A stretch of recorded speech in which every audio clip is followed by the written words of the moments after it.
Already explain life to you. Me explain, I always try to.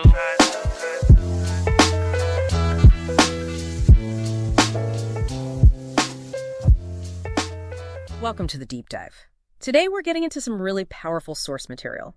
It charts this radical journey from pure self-interest to this incredibly intense dedication to other people. Yeah, it's fascinating stuff. And our mission, really, is to unpack the kind of thinking that, the psychological model behind that level of commitment. So where does it actually start? The sources seem pretty clear on the origin point. Absolutely. It starts very much focused inward. The mindset described as basically used to be all about me, my success, grinding always, just pure personal drive. Okay, but that initial drive being so self-focused, it makes you wonder, right? How does that flip? How do you trust that the later commitment isn't just, another way to control things or achieve something through someone else? That's a fair question. And they weren't passive about their own success either. Yeah. Failure wasn't seen as a dead end. Right, it was just a test. Exactly. And this deep belief that success wasn't luck, it was destined somehow. Earned. So that resilience is key. But what's the actual pivot point? What makes it switch from me to you? Empathy seems to be the catalyst. Real, raw empathy. The sources talk about seeing others in pain, really seeing it, and just hating the things that you go through. Okay. So that pain becomes the trigger. It seems so. It sparks this almost immediate, very protective vow, this urge to shield the other person. And the language gets really interesting there. It sounds almost transactional, like taking on their burdens. Very much so.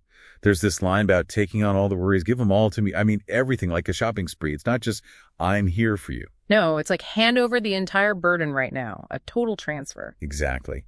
And it's not just about easing pain. The promises are about actively changing their future.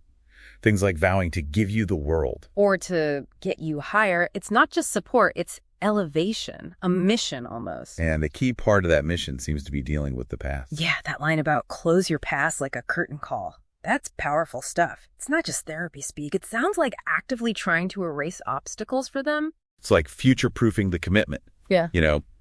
Wiping the slate clean so they can move forward without that baggage. It has to feel absolute. And that feeling of absoluteness carries through to availability too, right? Okay, definitely. These vows like never brush you off like a piece of lint, Yeah. or never cut you off like a fingernail. Wow. That's intense. It's framing even minor distancing as a kind of betrayal. No room for the usual ways people might, pull back a little for self-care. Not at all. The commitment is framed as completely unbreakable, non-negotiable. Okay, but to maintain that requires serious mental armor. How do they handle external stuff like negativity or criticism when they're so focused outward? Well, the sources suggest they basically just dismiss it, tune it out completely. Just ignore it. Pretty much. Yeah.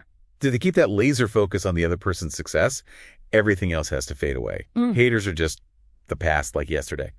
There's less care about what they might say. So that internal drive just gets redirected outward. Exactly. It becomes unstoppable in service of the other person, vowing to never stop like Energizer. And refusing to recede like a hairline. That's quite the image. Keep going until Death, basically.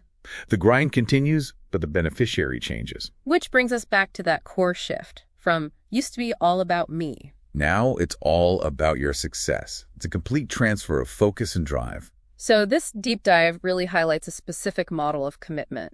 Success redefined not by personal gain, but by fighting relentlessly till the end for someone else's well-being and achievement. That sums it up well. It's extreme dedication fueled by empathy and resilience. But there's a tension there, isn't there? The source mentions meeting defeat is my worst fear. Yet the entire engine runs on pushing forward, protecting someone else. So here's something for you, the listener, to think about.